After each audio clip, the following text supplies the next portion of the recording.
Você já parou para pensar no que acontece de verdade na mente de uma mulher no exato segundo em que você decide parar de insistir? Quando você some do roteiro, não manda mais mensagem, não puxa assunto, não tenta provar nada, não corre atrás de atenção. A maioria dos homens acredita que ela sente alívio, como se finalmente tivesse se livrado de uma insistência incômoda. Só que a realidade interna costuma ser bem mais complexa. E muitas vezes, bem mais desconfortável do que ela admite. Porque a sua ausência muda o jogo, e não pelo drama, mas pelo contraste. Quando você para, você retira um alimento que estava disponível: validação, previsibilidade, presença. E é aí que surgem pensamentos em sequência, não um só, como uma escada mental que vai do "ok, ele desistiu" até um tipo de reconhecimento tardio. Antes de entrar nos 7 pensamentos, deixa um sinal aqui nos comentários. Escreve "Hoje eu consigo" e completa com uma frase curta sobre uma vez em que você escolheu a sua dignidade em vez de correr atrás de alguém.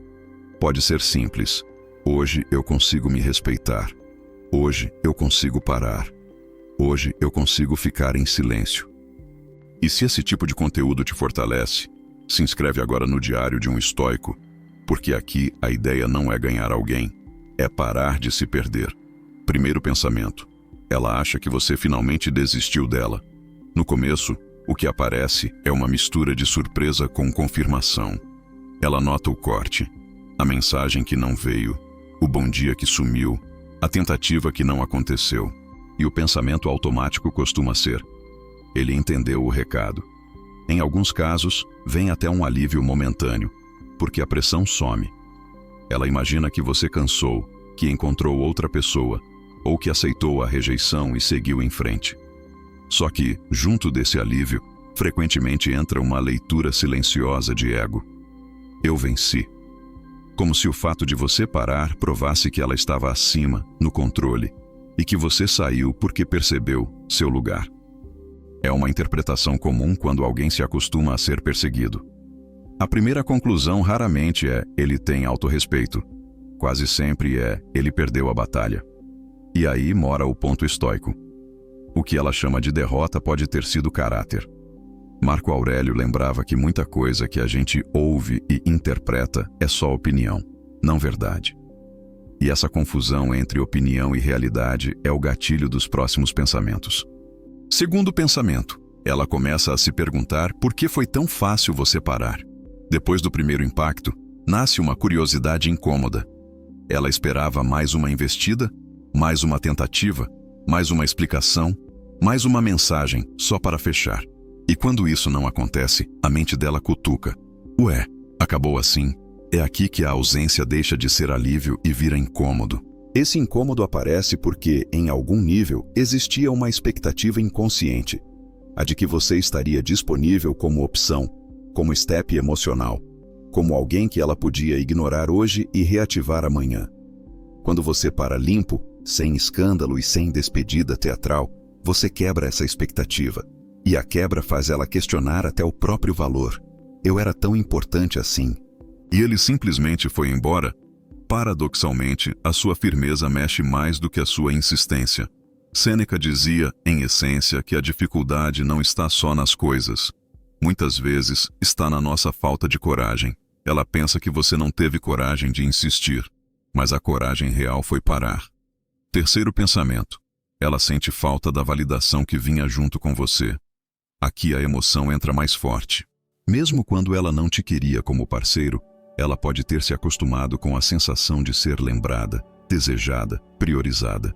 A sua atenção era uma rotina que alimentava o ego, elogios, mensagens, interesse, disponibilidade. Quando esse fluxo some, fica um vazio. E é um vazio estranho porque não parece saudade de você. Parece falta de algo que você fornecia. Ela se pega pensando: é diferente não ter alguém me procurando. A psicologia da validação externa explica isso de forma simples. O ser humano se adapta rápido a fontes constantes de reconhecimento, mesmo que não valorize a pessoa de verdade. Quando a fonte desaparece, a ausência é sentida no corpo, no humor, na inquietação. Epicteto dizia que não são os fatos que nos abalam, mas a leitura que fazemos deles. Ela pode dizer para si mesma que não liga, mas o corpo dela acusa a falta. Quarto pensamento. Ela começa a te comparar com outros homens e reavaliar o que ignorou. A comparação é inevitável. Quando você estava ali, você era o padrão. Depois que você sai, você vira referência. Ela lembra como você tratava, como respondia, como se esforçava, como tinha consistência. E, quando observa outros, percebe o contraste. Um some, outro enrola, outro promete e não cumpre, outro elogia com interesse barato e sem profundidade. Aí aparece a reavaliação. Ele era mais raro do que eu pensei, porque a constância, o respeito e a presença real não são tão comuns quanto parecem quando estão disponíveis. Existe um fenômeno clássico. O valor de algo fica invisível enquanto é garantido, e fica óbvio quando você tenta substituir. E é aqui que o arrependimento começa a ganhar forma, não como romantização, mas como percepção de custo. Talvez eu tenha descartado algo melhor do que eu admitia. Quinto pensamento. Ela imagina você com outra mulher e sente um ciúme que não esperava. Mesmo que ela não te quisesse, a mente dela cria cenas. Porque se você não está dando atenção para ela, essa atenção foi para algum lugar. E esse algum lugar vira ameaça simbólica. Ela imagina você sorrindo para outra, sendo leve com outra, oferecendo tudo o que oferecia para ela, e sente uma pontada. E esse ciúme não precisa ser amor. Muitas vezes é ego, é instinto de competição, é o medo de ter avaliado errado. É como se uma parte dela pensasse: se outra mulher quer, talvez eu perdi algo valioso. E essa imagem faz você ocupar espaço mental sem estar presente fisicamente. Sêneca tinha uma ideia forte. Quem quer estar em todo lugar, no fim, não está em lugar nenhum. Você não está mais na rotina dela, mas começa a aparecer em vários cantos da mente dela por causa dessas imagens. Sexto pensamento. Ela começa a considerar recuperar sua atenção do jeito mais casual possível. Esse pensamento costuma demorar um pouco mais, dias, às vezes semanas. Ele nasce quando a soma dos anteriores vira uma conclusão incômoda. Ela perdeu uma fonte de validação, percebeu qualidades raras, sentiu ciúme e agora quer restaurar o antigo equilíbrio. Então ela pensa em estratégias pequenas: curtir uma foto antiga, responder um story, mandar uma mensagem sem intenção, inventar uma desculpa. E repare, o objetivo nem sempre é te reconquistar por amor. Muitas vezes é reconquistar o poder de te ter disponível. A dinâmica inverte. Quem era perseguido se vê tentado a perseguir, porque o controle escorreu no momento em que você deixou de oferecer a opção. Nesse ponto, uma verdade estoica aparece com força. Aquilo que você alimenta cresce. Enquanto você insistia, ela se alimentava da sua atenção. Quando você para, ela passa a alimentar a própria inquietação com a sua ausência. E quanto mais ela pensa, mais importância isso ganha, até virar ação. Sétimo pensamento. Ela reconhece tarde que você tinha mais valor do que ela enxergou. Esse é o pensamento mais profundo e o mais difícil de admitir, até para ela mesma. Ela finalmente olha para trás sem a máscara da conveniência e pensa: eu subestimei.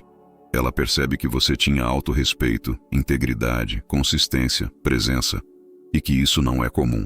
O arrependimento real não vem só por perder alguém. Vem por perceber que a própria escolha foi superficial, apressada, baseada em distrações. E existe um detalhe cruel. Se você tivesse continuado disponível, insistindo, implorando e provando, ela teria usado isso como evidência de baixo valor. Mas quando você para com firmeza e dignidade, você demonstra força. E é justamente essa força que torna óbvio o que ela não viu quando estava fácil. E aqui entra Epicteto, em espírito. Não tente obrigar a realidade a seguir seus desejos. Aprenda a desejar que as coisas sejam como são. O fato é que você parou.